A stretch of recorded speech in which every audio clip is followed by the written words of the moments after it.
Only a few days remain for the National Peanut Festival before things come to an end. We sent News 4's Will Polston out to the festival to collect some of the best sights and sounds. We need to find good food, good fun, and I need to redeem myself on basketball. Let's go. What's been your favorite part about the whole festival?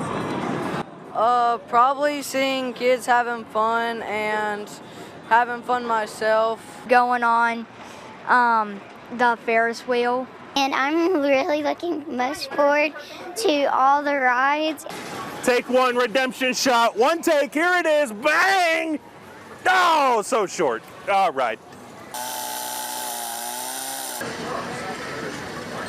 Hey, dude, it's real good. What we got out of 10?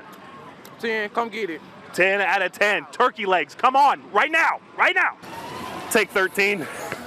Been here a little too long now. Here it is, money. Oh no.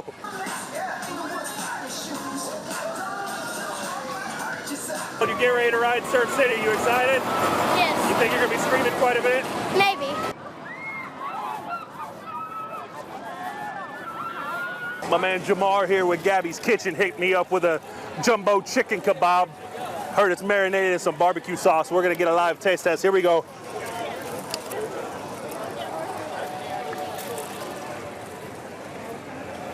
Oh, that's dangerous. That is dangerous. I'll be back. Were you at least close? Yes. You were close, were you? No, we all know we weren't close. 25 times. Take it or leave it. This one, Moneyball, calling it. Ah! Pump! Ah! No! Was that a little foot action? Yeah, I had a little jab step. I thought I had it. Basketball's not for me. It looks like Will had a great day at the fair, and you can too, because just a reminder, if you want to enjoy the sights and sounds, the festival is open from 10 a.m. until midnight tomorrow and 1 to 6 p.m. Sunday afternoon.